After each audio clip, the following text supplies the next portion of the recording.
Hello students, welcome to you CR International School online classes. Students, how are you? I hope that everyone is fine at your home. Now let us we are going to start our chapter second. Our chapter second is भारतीय अर्थव्यवस्था के क्षेत्र economic अर्थशास्त्र का second lesson है। देखिए आज का हमारा टॉपिक है राष्ट्रीय ग्रामीण रोजगार गारंटी अधिनियम 2005 क्या है। हम इसे नरेगा के नाम से भी बुलाते हैं और कई बार हम इसे मनरेगा, एग्जामिनर बच्चों को कंफ्यूज करने के लिए इसमें एम जोड़कर इसे मनरेगा भी कर देता है। आपको कंफ्यूज नहीं होना है, क्वेश्चन वही है जो नरेगा है, उसे चाहे आप नरेगा कह लो या मनरेगा कह लो, ठीक है। 2005 में ये एक योजना थी जो महात्मा गांधी द्वारा चलाई गई, इसीलिए इसे मनरेगा के नाम से जाना जाता है। भारतीय राष्ट्रीय ग्रामीण रोजगार गारंटी अधिनियम 2005 में शुरू किया गया था। उद्देश्य क्या था इसका, क्यों शुरू किया गया था, इसका लक्ष्य क्या था। देखिए जो भी अनुसूचित जाति के लोग थे, अनुसूचित जाति का मतलब है जो दलित जातियों से जो पिछड़ी हुई जातियों से संबंधित थे वो लोग, अनुसूचित जनजाति वो लोग जो बिल्कुल पहाड़ी एरिया में रहते हैं, आदिवासी हैं, जंगलों में रहते हैं, या बिल्कुल गरीब हैं जो कबीलों के लोग हैं। आदिवासी लोगों के लिए अनुसूचित जनजातियों का प्रयोग होता है जो समाज से बिल्कुल अलग थलग किनारे पर होते हैं।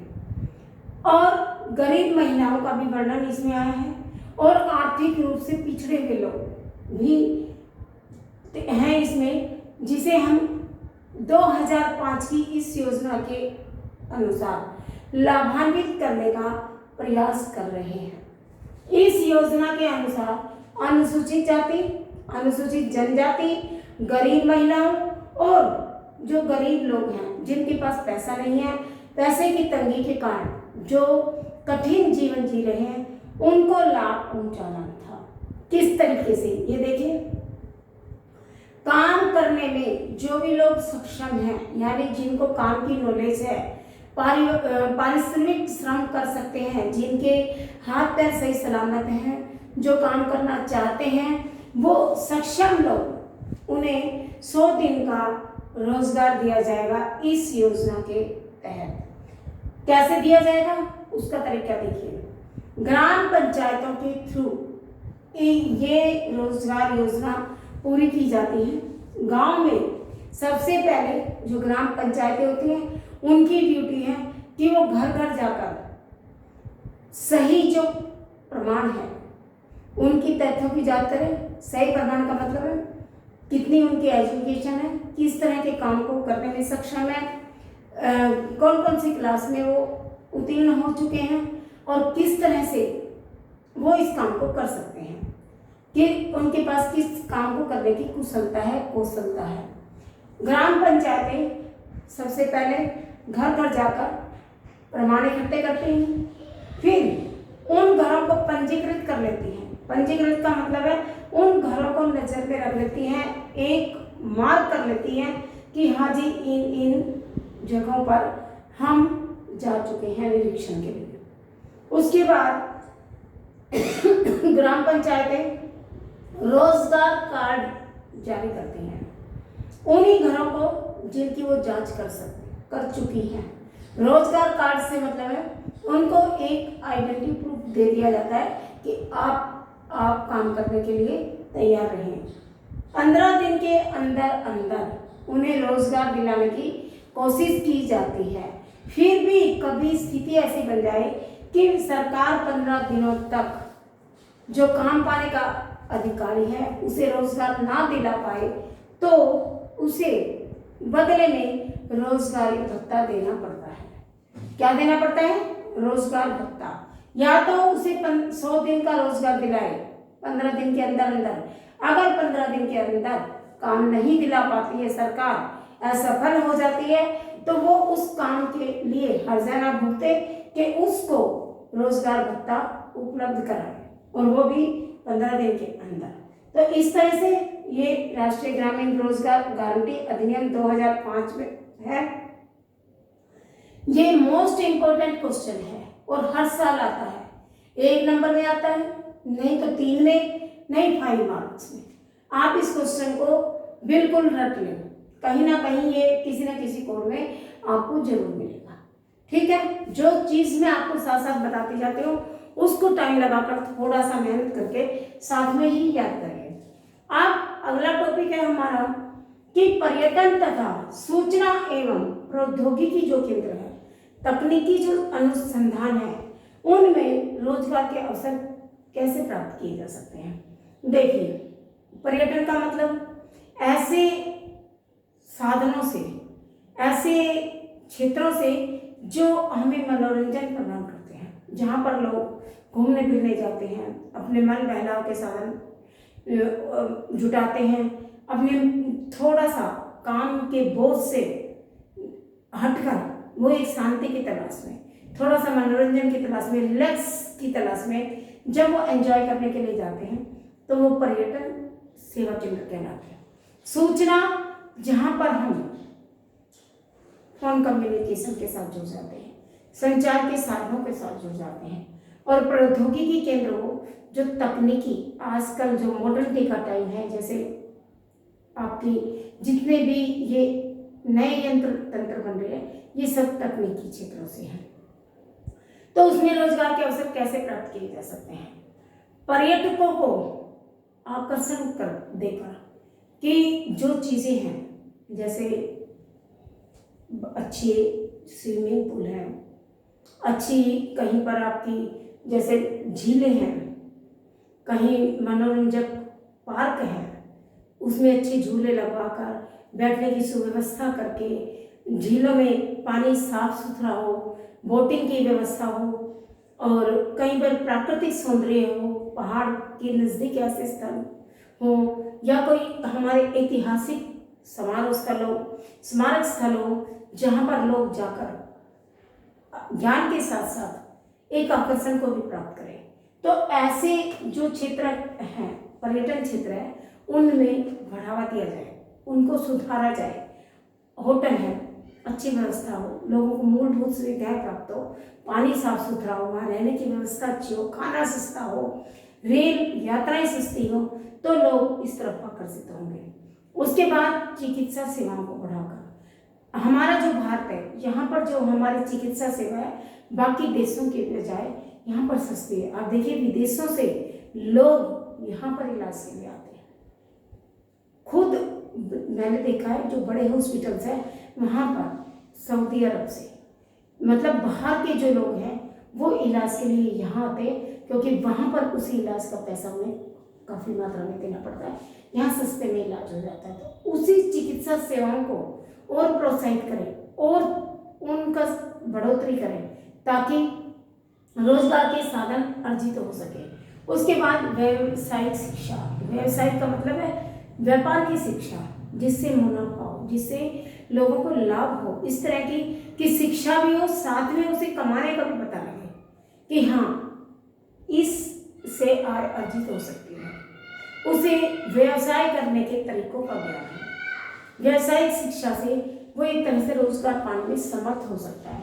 शोध तथा विकास कार्यों को बढ़ावा देकर, शोध का मतलब है खोज पड़ताल, जो भी सर्वेक्षण आदि होते हैं, जांच होती है, किसी का निरीक्षण करना होता है, जैसे इतिहासकार किसी भी खोज करते हैं किसी की चीज़ की, खनिज संसाधनों की या पुरातात्विक जितनी भी चीज़ें हैं उसकी, ऐतिहासिक चीज़ों की, तो उन शोध क्षेत्रों को बढ़ाया जाए, विकास और किया जाए उनका, ताकि उससे और ज़्यादा लोग जुड़े, और जुड़ेंगे जितने लोग तो उतने ही लोगों को रोजगार अर्जित हो पाएंगे। और अधिक औद्योगिक और प्रौद्योगिक संस्थान खुले, उद्योगों से संबंधित कारखाने और ज़्यादा स्थापित किए जाए, ताकि कारखानों में कुशल और अकुशल श्रमिक दोनों की जरूरत पड़ती है, दोनों को काम मिले। प्रौद्योगिक यानी तकनीकी संबंधी जितने भी संस्थान हैं, नए नए पुर्जे बनते हैं, नई जो आपके ये टीवी है, एलईडी है, ट्रक है, गाड़ियों के पुर्जे हैं, आपके फ़ोन के पुर्जे, जहाँ भी ये चीज़ें बनती हैं, वो तकनीकी ज्ञान भी हो, वो उसका भी बच्चों को शिक्षा के साथ साथ अनुभव दिया जाए, ताकि वो एक तरह से रोजगार को पाने में समर्थ हो सके।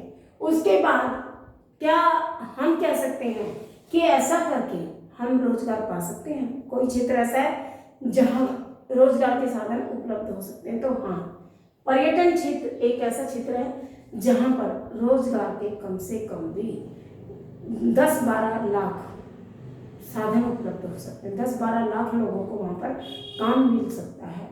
क्योंकि आप देखिए, होटल मैनेजमेंट का कोर्स कर रहे हैं बच्चे, बेड है, फर्नीचर वाले को काम मिलेगा, पानी की सुविधा होगी तो वहाँ टंकी बनाने वालों को, वहाँ पर पाइप जोड़ने वालों को, प्लम्बर को काम मिलेगा। कितने लोग वहाँ मतलब डिपेंड हो जाएंगे, जो खाना बनाने वाले हैं उन लोगों को काम मिलेगा। इस तरह से कितने लोग वहाँ पर जुड़ते हैं। शिक्षा के क्षेत्र में भी 20 लाख से ज़्यादा नौकरियां अर्जित हो सकती हैं, क्योंकि हर तरह के एनटीटी है, बीएड है, जेबीटी है, बीटेक है, आप कितना ही आगे चले जाओ, इतने टीचर्स की ज़रूरत पड़ती ही है। जितने जैसे जैसे बच्चे आते हैं, जैसे जैसे नई शिक्षा आती जाती है, वैसे वैसे टीचर्स को भी सिलेक्ट किया जाए, शिक्षा में प्रोत्साहन दिया जाए ताकि वहाँ पर नौकरियाँ मिल पाए। उसके बाद 35 लाख के लगभग आपकी संचार में और ये स्थानीय शिल्पकारी गृह उद्योग, इनमें नौकरियाँ मिल सकती हैं। पर्यटन में सूचना प्रौद्योगिकी, जिसे आज एकल विंडो सेवा कहते हैं, जिसमें 30% से ज़्यादा लोग, विशेषकर महिलाएं, इस काम को कर रही हैं, क्योंकि इनका जो कनेक्शन होता है वो अपने देश के साथ साथ भी दूसरे देशों से भी जुड़ा होता है। तो ये ऐसे काम हैं जिनको हम अपने देश में रहकर कर सकते हैं और हमें आय के साधन भी पर्याप्त मात्रा में मिल सकते हैं। दूसरे देशों की जानकारी भी मिलेगी, दूसरे देशों की मुद्रा भी हमारे देश तक आएगी। स्थानीय शिल्पकारी गृह उद्योग जो भी है, घर में बैठे जैसे कुटीर उद्योग है, छोटे मोटे धंधे कर सकते हैं हम। सिलाई है, बुनाई है, कताई है, दरिया बनाना, चटाई बनाना, मिट्टी के बर्तन बनाना, कारखाने छोटे मोटे खोलना, साबुन की फैक्ट्रियाँ लगाना, दाल मिलें लगाना, चावल मिलें लगाना। अब किसी तरह से भी ले लो, छोटे छोटे जो कुटीर उद्योग हैं, इनके लिए सरकार सस्ते ऋण की व्यवस्था करे ताकि जो लोग इच्छुक हैं वो इस काम को करें और करने के बाद उनका जो टाइम है वो एक रोजगार की तरफ बढ़ेगा, वो रोजगार पाने में समर्थ हो पाएंगे। इस तरह से उनकी अपनी आय तो बढ़ेगी ही, एक राष्ट्र की आय में भी बढ़ोतरी होगी और देश विकास की ओर बढ़ चलेगा। लेकिन आज कुछ महीनों से जो कोविड-19 की समस्या उत्पन्न हुई है, इसने हमें करीबन 2 साल पीछे कर दिया। हमारी जो अर्थव्यवस्था है वो बिल्कुल चरमरा गई है। आप किसी भी क्षेत्र को उठा लीजिए, हर जगह पर, यहाँ पर विशेषकर जो सेवा क्षेत्र के है, यहाँ पर ज़्यादा घाटा हुआ है। द्वितीय क्षेत्र के यहाँ पर भी आज देखिए, जो भी दुकानदार तक ले लो आप, छोटे से काम से लेकर आप कहीं बड़ी संस्थान तक चल लीजिए, सभी संस्थाएं तकरीबन घर से बैठकर काम कर रहे हैं या लगभग बंद हो चुके हैं। आय के साधन किसी के पास भी नहीं है और दूसरी जो चीज़ लिंक जो खत्म हो गया उसको लाने में बहुत टाइम लगेगा। तो इस तरह से आगे भगवान से हम प्रेयर करते हैं कि इस तरह की कभी भी महामारी का सामना हमें ना करना पड़े। धीरे धीरे हम विकास की ओर जाते हुए एकदम पीछे, बिल्कुल पीछे आ गए हैं। हम नहीं, सारे विश्व का यही हाल है। पूरे संसार में सारे देश इसकी चपेट में आ गए, सभी की अर्थव्यवस्था चरमरा गई है। इसलिए इन योजनाओं के साथ साथ हमें अब दोबारा से बिल्कुल एक कर्मठ होकर, एक पूरी अपनी एनर्जी के साथ दोबारा से उठ खड़ा होना होगा और हम उस अचीवमेंट को दोबारा से पा सकेंगे।